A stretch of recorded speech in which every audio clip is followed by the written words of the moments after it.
세상 사람들은 자신의 인생에다가 나름대로 자신이 생각하는 원리 또 법의 기준을 적용하며 살아가게 됩니다. 그러면 세상에 있는 사람들이 일반적으로 자신에게 적용하는 인생 계산법은 어떤 것들이 있을까요? 대략 세 가지를 이야기할 수 있을 것 같습니다. 첫째는 힘의 법입니다.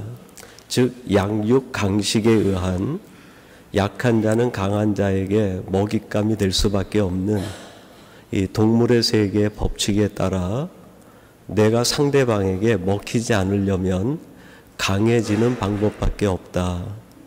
그래서 힘을 축적하고 강함을 축적하고 자기의 능력을 배가시키며 살아가고 있지 않습니까? 말씀드린 것처럼 우리들이 어린 시절에는 강해야 살아남는다. 그래서 자기 실력을 배양시키는 것이 교육의 목적이었는데 지금은 모든 것이 변질된 상태에서 살아남는 것이 강한 것이다. 비인간적이고 비상식적인 상태에 빠지더라도 내가 살아남아야 결국 그게 강한 것이 아닌가. 힘의 논리가 결국 인간을 파괴시키고 강함을 추구하는 것이 인간 세상을 악하게 만드는 오늘에 이르게 되었습니다. 사람들이 힘을 축적하는 까닭은 타인을 정복하고 다스리기 원한 자기 욕망을 채우기 위해서 힘을 축적하는 것이죠. 예수님도 이 땅에 오실 때 정말 강한 자로 오셨습니다. 천하 만물을 지으신 하나님의 아들이신 예수님이 얼마나 강하신 분입니까? 말 한마디에 태풍을 잔잔케 하시고 모든 자연 환경을 다스리시는 능력, 인간의 있음과 없음을 창조하시고 만드시고 새롭게 이끌어 가시는 그 주님의 능력 얼마나 크십니까? 근데 주님은 가지신 그 힘을 타인을 정복하고 다스리고 자신의 욕망을 채우는 데 쓰신 것이 아니라 섬김에 힘을 쓰셨습니다.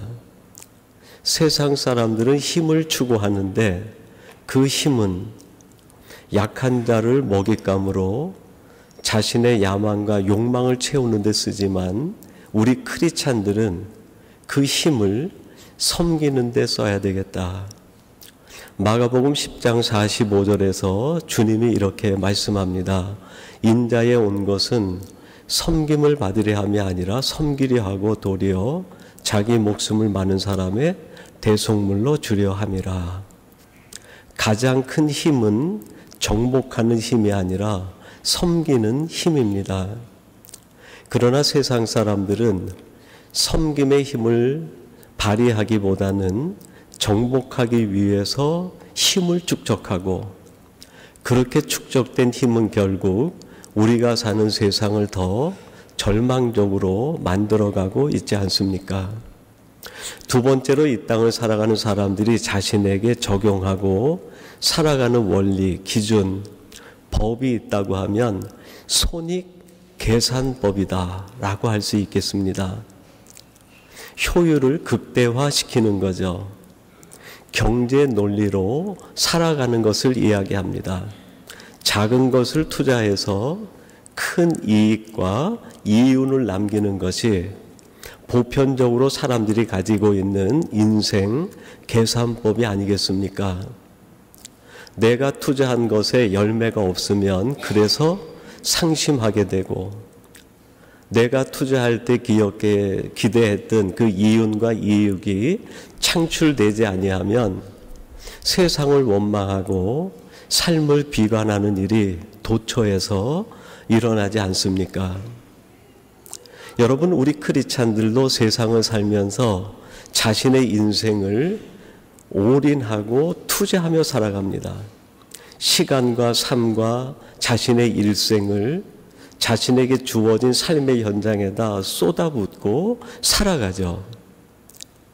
세상 사람들은 자신의 삶을 쏟아붓고 투자하는 이유가 이익을 남기고 이윤을 남기는 것이 목적이라고 하면 우리 크리스찬들은 무엇 때문에 자신의 혈망 현장에서 자신의 모든 것을 쏟아부으며 살아갈까요? 그 목적은 하나님의 나라를 세우기 위한 겁니다. 세상 사람들은 자기 이익을 창출하고 이윤을 만들고 효율을 극대화하는 것이 목적이지만 우리 크리스찬들은 자신의 삶의 자리에서 왜 시간을 쏟아붓습니까? 왜 열정을 다하여 살아갑니까? 왜 물질을 쏟아붓고 자기 인생을 쏟아붓습니까? 하나님의 나라를 세우기 위한 까닭이죠. 예수님이 이 땅에 오셔서 33년간의 생을 마감하시고 하나님 앞에 올라가십니다.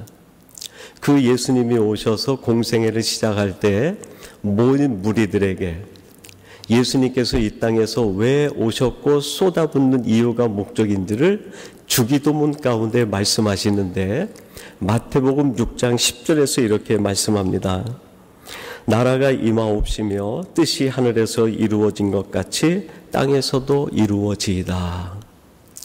예수님이 이 땅에 오셔서 자신의 모든 것을 쏟아부으신 이유는 예수님에게 유익이 되는 이익을 창출하기 위해서가 아니라 하나님의 나라를 세우기 위한 것이 목적이었어요. 오늘 이 세상이 왜 이렇게 관계가 파괴되고 사람과 사람 사이의 갈등과 다툼이 심화되어집니까? 왜 사람이 열정을 다하고 열심을 다하면 할수록 우리가 살아가는 세상이 점점 더 피폐해져 가고 삭막해져 갑니까? 열심을 쏟아붓되 자기 이익이 목적이 되고 자기 이윤을 추구하다 보니까 우리가 살아가는 세상이 그만큼 각박해지는 거 아닙니까?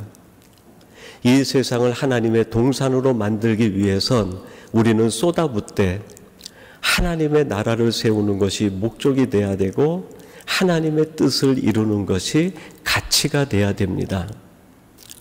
세 번째, 세상 사람들은 그러면 어떤 자기 인생에다가 삶의 원리를 적용하며 살아갈까요? 세 번째는 동태 복수법이라고 할 수 있는 법을 적용하며 살아갑니다. 동태 복수법이라고 하는 것은 다른 말로 표현하면 눈에는 눈, 이는 이로라는 내가 받은 만큼 되돌려주는 대물 복수법을 의미합니다. 인류 역사 가운데 성문법으로 만들어진 가장 최초의 법전이 있는데 하무라비 법전입니다. 그 하무라비 법전 196조에 이런 법조문이 있어요. 사람이 다른 사람의 눈을 멀게 하면 그의 눈도 멀게 하라. 200조에 사람이 다른 사람의 이를 부러뜨리면 그의 이도 부러뜨리라. 고대로부터 만들어진 성문법에 따라서 사람들은 역사 이래로 지금까지 동태복수법을 따라 살아가고 있는 듯 보입니다. 조그만 것 한 가지라도 마음에 상처를 입으면 반드시 대갚아야 마음이 편해지고 내가 손해본 것이 있으면 반드시 상대방에도 손해를 끼쳐야 내가 이긴 것 같고 내가 억울한 일을 당하면 반드시 억울한 일을 갚아야 뭔가 내 자존감이 세워지는 것 같은, 그래서 끊임없는 동태복수법이 오늘 우리가 살아가는 이 세상을 악순환시키고 있는 거 아닙니까? 이런 시대 속에서 그럼 우리 크리스찬들은 어떤 마음의 법을 가지고 살아야 되겠는가? 그것은 사랑의 법 아니겠습니까?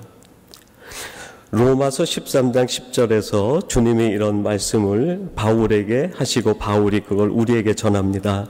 사랑은 이웃에게 악을 행하지 아니하나니 그러므로 사랑은 율법의 완성이니라. 율법은 인간이 만든 법을 의미합니다. 인간이 만든 법을 세상을 파괴하고 악순환시키지만 그 파괴된 세상과 악순환되는 세상을 어떻게 바꿀 수 있는가? 사랑의 법으로만 가능하다.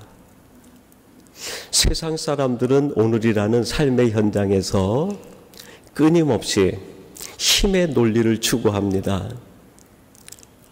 이 땅을 살아가면서 손익계산법에 따라 자기 이익과 이윤을 남기기 위하여 추구하며 살아가죠. 더군다나 동태복수법에 따라 자신이 받은 만큼 되돌려주려고 하는 마음으로 살아가는 것이 바로 이 세상 아니겠어요? 이런 세상에 대하여, 이런 인생과 사람들에 대하여 그러면 하나님은 어떤 계산법을 적용하시면서 우리에게 역사하시고 섭리하실까요? 오늘 하나님은 우리들에게 어떤 법을 적용하시고 그 법에 따라 살기를 원하실까 하는 질문입니다. 두 가지를 살펴보려고 합니다. 첫째는 우리의 구원과 우리의 생명, 우리의 영적인 삶을 위해서 하나님이 적용하시는 계산법과 우리의 생활을 축복하시기 위하여 하나님이 계산하시고 적용하는 법 두 가지를 생각해 보려고 해요. 첫째, 하나님이 우리의 생명을 보존하시고 구원하시기 위해서 이 땅에 있는 인간과 인생들에게 적용하시는 하나님의 법은 어떤 법일까? 은혜의 법이라고 할 수 있습니다. 에베소서 2장 8절 말씀 우리 한번 같이 봉독해 보십시다. 에베소서 2장 8절 사도 바울이 에베소 교인들에게 하나님이 우리에게 어떤 법을 적용하시는지 가르치는 내용인데 같이 한번 봉독하겠습니다. 시작.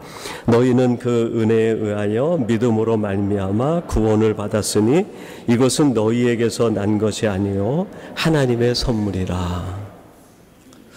사도 바울이 누굽니까? 가말리엘 문화에서 히브리인 중에 히브리인, 또 베냐민 지파에서 이스라엘의 초대 왕족이었던 왕족 혈통에서 태어난 정말 혈통적으로나 인간적으로는 유대인 중에 유대인이고 인간적 장점이 가장 극대화된 사람이 바울이었어요. 근데 그 바울이 자신이 구원을 받고 보니까 내가 구원 얻은 것은 내가 가진 인간의 장점, 인간이 가지고 있는 어떤 특출남이나 자격 때문이 아니라 하나님의 은혜로 구원받았다는, 다른 말로 표현하면 어떤 표현일까요? 나는 도저히 인간적 자격으로는 구원받을 수 없는 사람이고 인간적인 힘으로는 죄인 중에 괴수고 인간적 자격으로는 하나님 앞에 나갈 수 없는데 그런 나를 하나님이 은혜로 통째로 감싸주셨다는, 내가 예수를 믿는다는 그 고백 하나로 하나님이 나를 은혜로 감싸주어서 하나님이 나를 구원해 주셨다는, 하나님의 은혜의 법이 내게 적용되지 않았다고 하면 나는 이 세상에 아무 가치 없는, 의미 없는 존재다 하는 고백입니다. 하나님이 나를 구원해 주신 것, 하나님이 나를 붙들어 주신 것, 오늘의 내가 있는 것은 다 하나님의 은혜라는 거예요. 그래서 고린도전서 15장 10절에서도 구체적으로 자기 고백으로 이렇게 바울이 고백을 합니다. 그러나 내가 나된 것은 하나님의 은혜로 된 것이니 내게 주신 그의 은혜가 헛되지 아니하여 내가 모든 사도보다 더 수고하였으나 내가 한 것이 아니요 오직 나와 함께 하신 하나님의 은혜로라. 내가 구원받고 오늘 내가 바울이 되고 사도가 된 것은 내가 많은 수고를 했기 때문이 아니라 하나님의 은혜 까닭에 오늘 내가 존재한다는, 내가 여기 있는 것 하나님의 은혜요, 내가 사도가 된 것 하나님의 은혜요, 내가 복음을 전하는 사람이 된 것 하나님의 은혜요, 내가 지금 이 편지를 쓰고 하나님의 사람으로 살아가는 것이 모두가 다 하나님의 은혜 때문이라는, 하나님의 은혜가 아니면 나도 없고 하나님의 은혜 아니면 복음도 전할 수 없고 하나님의 은혜가 아니면 내가 살아있으나 산자가 아니고 하나님의 은혜가 아니면 나는 아무것도 아닙니다. 그 고백이에요. 여러분, 바울만 하나님의 은혜로 구원받고 이 은혜 가운데 살게 된 걸까요? 아니죠. 우리들 역시 하나님의 은혜 아니면, 어떻게 우리가 여기에 있고 하나님의 은혜 아니면 어떻게 하늘의 아버지를 내가 아버지라 부르고 어떻게 내가 믿음으로 감사하며 기쁨으로 살아갈 수 있겠어요? 우리 자신 스스로 우리가 돌아볼 때 허물투성이요, 약점투성이요, 비방거리요, 조속거리요, 모멸의 대상이 바로 우리 자신 아닙니까? 이런 우리를 하나님이 은혜로 감싸주셨기에 하루하루 살아갈 수 있는 힘과 능력을 공급받는 거 아닙니까? 하나님께서 우리를 향해 계산하시는 구원에 관한 법칙은 은혜의 법이다. 여러분이 어느 곳을 가든, 여러분이 어떤 상황에 있든, 내가 하나님을 의식하든 의식하지 못하든 하나님의 놀라운 은혜의 법이 날마다 여러분에게 임하게 될 줄로 믿습니다. 내가 너를 택한 것은 내 능력이 아니라, 내가 너를 살린 것은 너의 자격 때문이 아니라, 내가 너를 내 백성으로 불러준 것은 내가 가지고 있는 인간적인 힘 때문이 아니라 은혜 때문이다. 내가 너를 붙들고 내가 너를 지키겠다는 하나님의 약속의 말씀이에요. 두 번째, 하나님이 우리에게 행하시는, 적용하고 계시는 계산법이 있는데 우리를 생활로 축복하시기 위한 계산법이에요. 그게 오늘 본문 내용과 일치하는 말씀 내용입니다. 그게 바로 11조의 법칙이에요. 우리 10절 말씀, 오늘 본문 10절인데 같이 한번 봉독해 보겠습니다. 10절 같이 봉독합니다. 시작. 만군의 여호와가 이르노라, 너희의 온전한 11조를 창고에 들여 나의 집에 양식이 있게 하고 그곳으로 나를 시험하여 내가 하늘문을 열고 너희에게 복을 쌓을 것이 없도록 붙지 아니하나 보라. 저희들이 2019년 말씀으로 돌아가자 표에 따라서 작년부터 기도하고 준비하는 가운데 전 교인이 매 주일날 목장으로 또 말씀 큐티를 생활하는 것을 목적으로 하고 지금까지 달려왔습니다.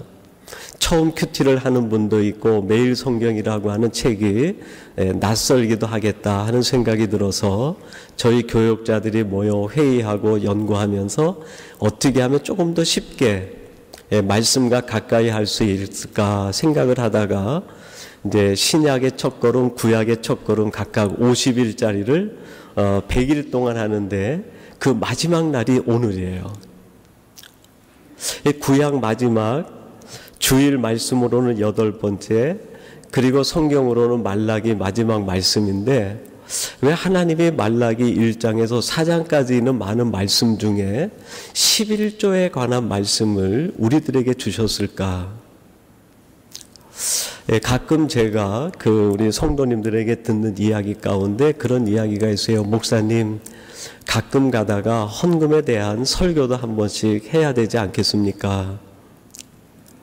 근데 뜬금없이 본문을 정해서 헌금에 관한 11조에 관한 설교를 한다고 하면 저의 의도가 담기는 것 같아서 제가 굳이 그것을 일부러 하지 않고 헌금에 관한 설교는 제 기억으로는 그 본문을 정해서 하지는 않았던 것 같아요.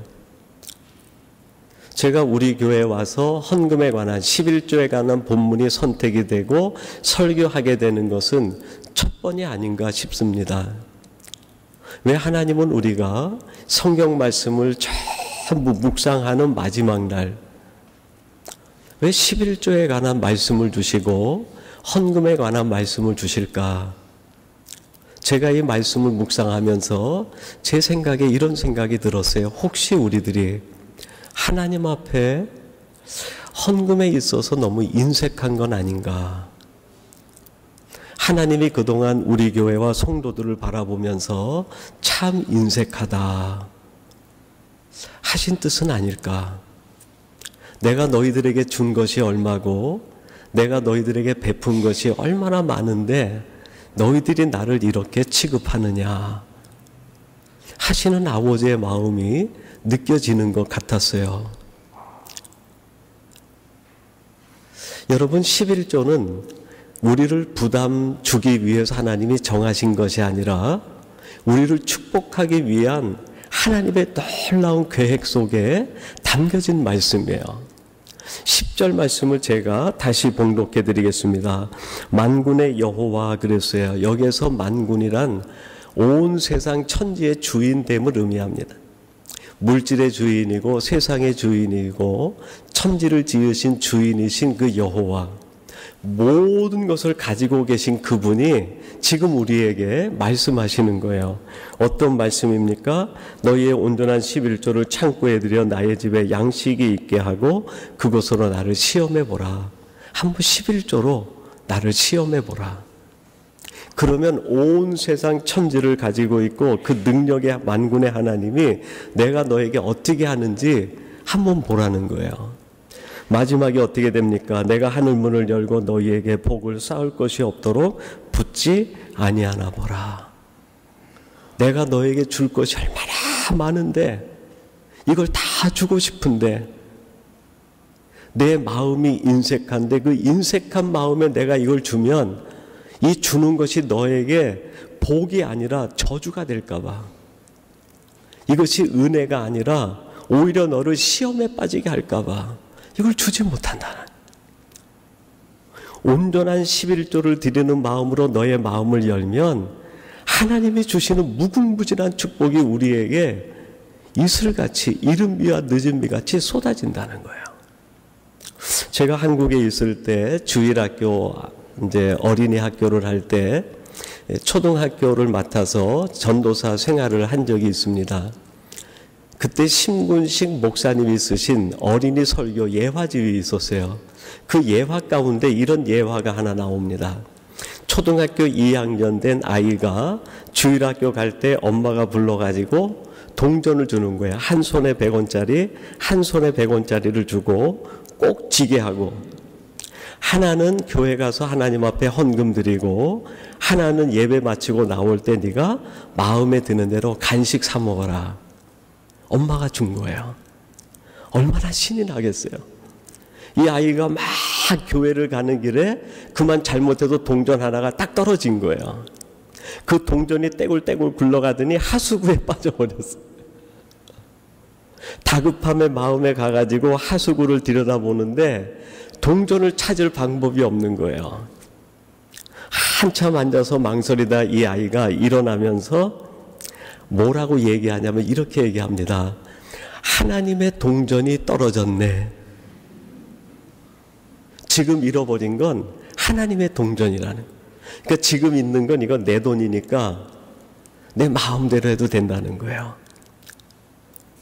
여러분 정말 동전 하나 잃어버리고 나면 나머지 동전이 내 것일까요? 엄마의 마음을 생각하면 하나를 잃어버리면 이 하나는 어디에다가 드려야 되는 동전일까요? 하나님께. 하나님의 동전이든 내 동전이든 어떤 게 떨어졌든지 간에 하나를 잃어버리면 이 동전을 준 엄마의 마음은 나머지 동전이 하나님의 헌금 속에 들어가는 게 엄마의 마음 아니겠어요? 여러분 나머지 한 개가 온전한 내 것으로 축복이 되기 위해선 전제 조건이 있어요. 그게 뭘까요? 내게 있는 동전 2개 중에서 하나가 온전히 하나님께 드려졌을 때 나머지 하나가 완전한 내 것이 됩니다. 하나님 앞에 온전한 11조를 드리고 나면 내게 있는 나머지 전체가 다 하나님이 내게 주시는 축복의 분량이 되는 거예요. 근데 하나님께 드리지 않으면 내게 있는 모든 것이 다 아직 내 것이 아니에요. 그건 다 하나님의 것입니다. 온전한 하나님의 예물, 온전한 헌금 11조를 하나님 앞에 드리는 순간 내게 남아있는 모든 것들이 다 내 것이 되는 거예요. 그래서 하나님은 내게 있는 모든 것을 다 내가 축복으로 받아 누리게 하시기 위해서 하나님의 것을 하나님 앞에 드리라는. 그 용혜원 목사님이라고 계시는데 그 목사님이 유머스러운 얘기도 잘하시고 또 시도 아주 잘 지십니다. 그분이 웃음 보따리라고 하는 유머집을 썼는데 거기에 11조와 관련된 이런 유머가 있어요. 어떤 사람이 한 목사님에게 와서 묻습니다. 목사님 교회 교인이 몇 명입니까? 아, 우리 교회는 150명이 출석합니다. 그 사람이 또 묻는 거예요. 그 150명 중에 11조는 몇 분이나 하십니까? 목사님이 대답하는데 우리 교인은 150명 전체가 11조 합니다. 너무 충격을 받은 거예요. 아니 어떻게 150명 교인의 150명 전체가 11조를 할 수 있단 말입니까? 목사님이 웃으면서 이렇게 답변을 합니다. 50명은 본인의 손으로 하나님 앞에 내고 나머지 100명은 하나님이 거두어 가십니다. 여러분, 하나님은 하나님의 것을 빼앗기지 않아요. 우리들이 어떤 꾀를 쓰더라도 하나님의 것은 하나님이 반드시 거두어 가십니다. 내가 하나님께 드리지 않으면 내게 있는 것이 아직 내 것이 아니에요. 하나님께 온전히 드릴 때 남아있는 모든 것이 완전한 내 것이 돼요. 어린아이가 동전을 하나님 앞에 드리는 순간 그 나머지 동전은 이 아이가 무엇을 해도 괜찮아요. 자기가 원하는 대로 사탕을 사 먹든 과자를 사 먹든 누구를 주든 자기 마음대로 써도 자기 거예요. 동전 하나 잃어버리고 하나 남은 건 내 거라고 생각하고 하나님 앞에 드리지 않으면 그건 자기 게 아니에요. 아직 이거는 엄마의 마음을 따르면 하나님의 것이에요. 내가 하나님 앞에 드리면 그것이 감사로 축복으로 이어지지만 하나님의 것을 내가 하나님께 드리지 않으면 하나님은 결코 하나님의 것을 도둑질 당하지 않습니다. 하나님이 반드시 거두어 가시는 거예요. 하나님이 거두어 가실 때 그것은 우리에게 충격으로 다가옵니다. 우리에게 얼마나 큰 아픔으로 다가오는지 몰라요. 누가복음 12장에 보면 어리석은 부자 이야기가 나옵니다. 그 해에 농사를 지었는데 얼마나 농사가 잘 됐는지 지금 있는 창고에 농산물을 다 넣을 수가 없는 거예요. 그래서 하인들을 불러가지고 창고를 지어서 모든 농산물을 다 거기 채워 넣습니다. 그리고 자기 영혼에게 얘기하는 거예요. 내 영혼아, 내가 먹을 것 쓸 것이 많아졌으니 이제 먹고 마시고 쉬자. 하나님 것을 하나님 앞에 돌리지 않는 거예요. 그때 하나님께서 이 어리석은 부자에게 하시는 말씀이 20절 말씀입니다. 하나님은 이르시되 어리석은 자여 오늘 밤에 내 영혼을 도로 찾으리니 그러면 내 준비한 것이 누구의 것이 되겠느냐. 하나님의 것을 하나님께 돌리지 않으면 하나님이 다 거두어 가시겠다는. 여러분, 누가복음 12장에 나오는 이 말씀도 무서운 말씀이지만 저는 이 본문을 묵상하면서 8절 얼마나 무서운 말씀인지 모르겠어요. 우리 8절 말씀 같이 한번 봉독해 보십시다. 8절, 본문 8절입니다. 사람이 어찌 하나님의 것을 도둑질하겠느냐. 그러나 너희는 나의 것을 도둑질하고도 말하기를 우리가 어떻게 주의 것을 도둑질하였나이까 하는도다. 이는 곧 11조와 봉헌물이라. 11조를 드리지 않은 것을 가리키고 하나님이 8절에서 뭐라고 말합니까? 도둑질했다는 거예요. 도둑질했다. 여러분, 우리 자녀들에게 우리 부모들이 무엇인가를 준다고 하면 가장 선하고 좋고 아름다운 것을 주는 것이 부모의 마음 아니겠습니까? 근데 여러분, 우리 부모들이 하나님의 것을 하나님 앞에 드리지 않고 그것으로 자녀들을 먹인다고 하면 정말 죄송한 말씀이지만 자녀들을 무엇으로 먹이는 겁니까? 내가 하나님의 것을 도둑질한 걸로 자녀들을 먹이는 거예요. 11조는 나와 하나님과의 관계를 넘어서서 자녀들에게까지 영향을 줘요. 하나님 앞에 정확한 제물과 11조를 드리지 않는 건 하나님 것을 도둑질하는 것이고, 그래서 생긴 재물로, 그렇게 해서 생긴 것으로 자녀들을 먹히고 입히고 쓴다고 하면 도둑질한 걸로 자녀들을 먹이고 입히고 쓰게 된다는 거예요. 여러분, 나도 모르는 사이에 내가 내 자녀를 도둑의 자녀로 만드는 거예요. 이 말씀을 할까 말까 정말 많이 고민하고 기도했어요. 근데 하나님이 계속 저에게 부담을 주시는, 이걸 하지 않으면 우리 성도들의 가정을 도둑의 가정으로 만들고 우리 성도들의 가정의 자녀들을 도둑의 자식으로 만들 것 같아서 이 말씀을 전하지 않고는 견딜 수가 없는 거예요. 이렇게 질문할 수 있어요. 하나님, 저는 직업이 없어요. 저는 샐러리를 받지 않는데 어떻게 11조를 드립니까? 저는 가정주부인데 여기서 아이를 데리고 유학하는데 고정적인 직업이 없는데 어떻게 하나님 11조를 드립니까? 네, 그 말도 일리가 있어요. 그런데 생활에 11조를 드려야 돼요. 여러분, 내가 샐러리가 없고 직업이 없다고 해서 한 달간 굶고 사는 거 아니지 않습니까?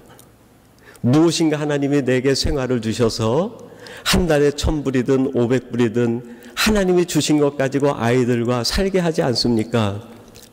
한 달 하나님이 나에게 살게 하신 그 생활의 여유, 그 돈을 하나님 앞에 정확히 생각해 가지고 생활에 11조를 드리는 거예요. 샐러리의 11조가 아니라 생활의 11조. 그렇게 드리고 나머지로 생활할 때 나머지가 다 하나님의 축복이 되는, 그 나머지로 아이를 먹일 때 아이가 믿음으로 자라는, 그 나머지로 아이들을 입히고 쓰게 할 때 아이들이 영적으로 믿음으로 신앙으로 올곧게 자라는 거예요. 마지막 하나님께서 11조를 드릴 때 온전한 11조에 대한 축복을 말씀합니다. 그것이 11절 12절인데 우리 같이 한번 봉독해 보십시다. 오늘 마지막 본문 말씀입니다. 11절 12절 말씀 같이 봉독합니다. 시작. 만군의 여호와가 이르노라.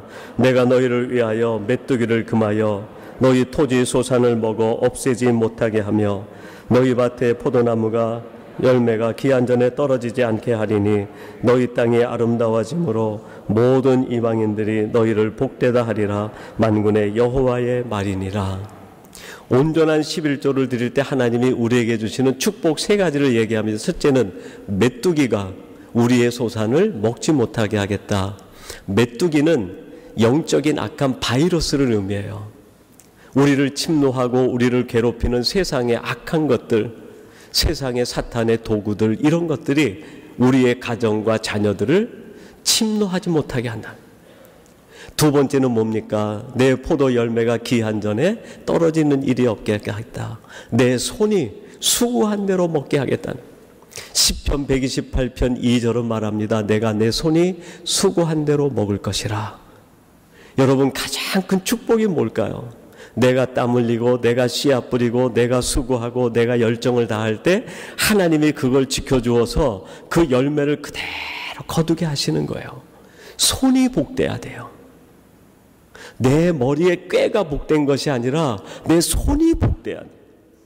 그래서 그 손으로 하는 것마다 하나님의 열매를 주셔야 그게 큰 복이 되는 거예요. 세 번째는 뭡니까? 내 땅이 아름다워지리라. 나의 삶의 자리, 내 가정, 내가 있는 곳이 하나님의 은혜의 정원, 꽃밭이 되게 하시겠다는 겁니다.